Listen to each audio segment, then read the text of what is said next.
Someone asked me to make a video of my trades, so here it is.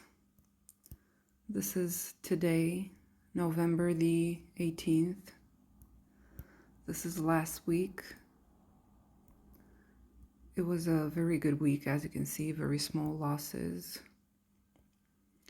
And this is last month. All of my trades,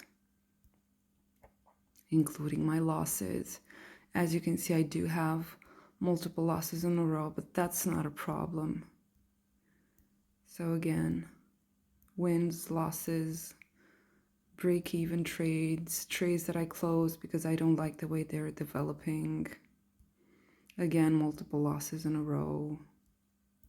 And again, some losses again, but that's not a problem. Some rebates that I get from my broker. Wins, multiple in a row, but that's not a problem.